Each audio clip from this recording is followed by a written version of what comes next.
ఆదికాండము 22వ అధ్యాయం 3వ వచనం. తెల్లవారినప్పుడు అబ్రహాము లేచి తన గాడిద గంత కట్టి తన పనివారిలో ఇద్దరిని తన కుమారుడు ఇస్సాకును వెంటబెట్టుకుని దహనబలి కొరకు కట్టెలు చీల్చి లేచి దేవుడు తనతో చెప్పిన చోటికి వెళ్ళెను.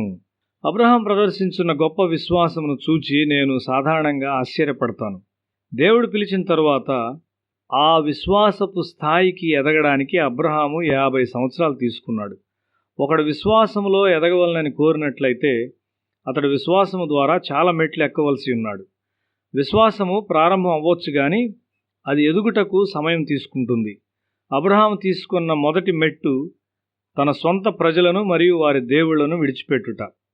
మార్పు చెందు సమయాన మనము తీసుకున్న మెట్టు మనకు ఒక పెద్ద మెట్టుగా కనిపించును.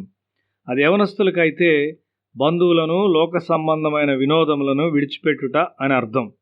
అది ఒక గొప్ప మెట్టు. దేవుడు దాన్ని అట్లే చూచును. అయితే నీవు ఎల్లప్పుడూ నీ త్యాగాన్ని గురించి ఆలోచించినట్లయితే నీవు విశ్వాసంలో ఎన్నడూ ఎదగలేవు.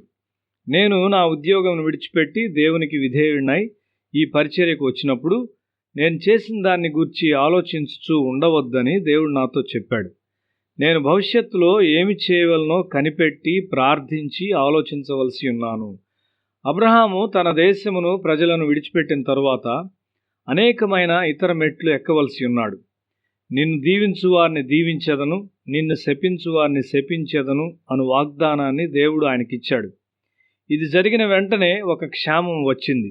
దేవుని సంప్రదించకుండా ఐగుప్తుకు అబ్రహాం వెళ్ళాడు. ఆ పొరపాటు అనుభవ రాహిత్యం వలన జరిగింది. నీవు సమస్తమును విడిచిపెట్టి దేవుని వెంబడించినప్పుడు దేవుని పరిపూర్ణ చిత్తములో ఉండుటకు నీ మట్టుకు నీవు జాగ్రత్తగా ఉండవలసి ఉన్నావు. సహోదరులారా, నేను ఇదివరకే పట్టుకొని ఉన్నానని తలంచుకొను. అయితే ఒకటి చేయుచున్నాను, వెనుక ఉన్నవి మరచి ముందున్న వాటి కొరకై వేగిరపడుచు అని ఫిలిప్పీ పత్రిక 3వ అధ్యాయము 13వ వచనంలో పరిశుద్ధులైన పౌలు చెప్పుచున్నాడు. అతడు చేసిన దాన్ని గూర్చి ఆలోచించటం లేదు గాని ఇంకా చేయవలసిన దాన్ని చేయగోరుచున్నాడు. నీవట్లు చూచున్నావా? దేవుడు నీకు చాలా దీవెనలు ఇచ్చును. ఎందుకనగా ఆయన వెంబడించుటకు నీవు సమస్తమును విడిచిపెట్టావు. ఈ దీవెనలన్నీ కలిగి ఉన్నప్పటికీ అబ్రహాము ఐగుప్తునకు వెళ్ళుట ద్వారా ఒక అవమానకరమైన స్థితిలోనికి తన్ను తాను నడిపించుకున్నాడు. ఈ చెడ్డ పరిస్థితిలోనికి అబ్రహాము తన్ను తాను తీసుకొని వచ్చాడు కానీ దేవుడు ఐగుప్తు రాజును శిక్షించి అతన్ని విడుదల చేశాడు. నీ ఆత్మీయ జీవితంలో తప్పు చేయటం ద్వారా ఇతరుల మీద ప్రభావం చూపగలవు. దేవుని నుండి నీవు పొందుకున్న విశ్వాస సంబంధమైన నీతి నిలుచున్నదై ఉన్నది. నీ శత్రువులు శిక్షించబడతారు. ఎవరైనా నీకు వ్యతిరేకంగా లేచినప్పుడు వారు బాధించబడకుండానట్లు ప్రార్థించు. ఒక దుష్టుని మరణమును బట్టి మనం ఆనందించకూడదు. మరి ఒక విషయంలో అబ్రహాము దేవుని చిత్తాన్ని పోగొట్టుకున్నాడు. అతడు ఐగుప్తు నుండి ఒక పనికత్తెను తెచ్చి తన భార్య అయిన శారా సలహా ప్రకారం ఆమెను భార్యగా చేసుకున్నాడు. ఆ దినాల్లో అది తప్పుగా పరిగణించబడదు. అయితే అది దేవుని చిత్తం కాదు. అది ఇంటిలోనికి భేదాన్ని తెచ్చింది.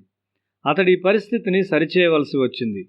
ఇప్పుడు శారా ఆ స్త్రీని, ఆమె కుమారుని పంపించి వేయమని బలవంతం చేయుచున్నది.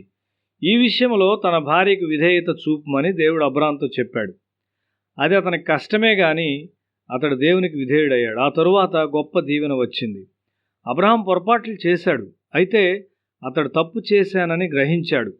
ఆ తప్పుల నుండి లాగబడుచుండగా అతడు దేవునికి విధేయుడయ్యాడు. అతని విశ్వాసం బలమైనదిగా పెరిగింది. మన పొరపాట్లను పరీక్షించుకునటం మంచిది. దేవుని చిత్తమును చేయుటలో తప్పిన విషయాల కొరకు నేను శ్రమపడుచున్నాను.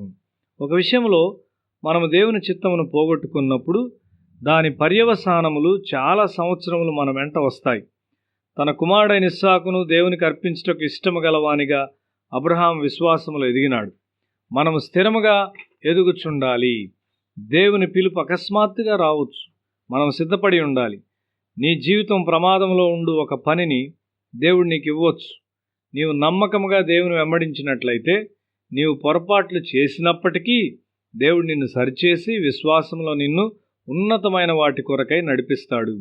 కొన్ని సమయాల్లో దేవుని ఆజ్ఞలకు నేను సిద్ధపడలేకపోయానని చెప్పుటకు చింతించున్నాను. నీవెన్నడూ అట్లుండకూడదు. విశ్వాసములు ఎదుగుటకు ప్రతి అవకాశమును నీవు సద్వినియోగపరచుకోవాలి. అప్పుడు దేవుడు నీకు ఒక అద్భుతకరమైన శిక్షణనిస్తాడు. లోకమంతటికీ నీవు ఒక దీవెనగా ఉంటావని దేవుడు అబ్రహాముతో చెప్పాడు. దేవుడు అతన్ని ఆ విధంగా చేశాడు.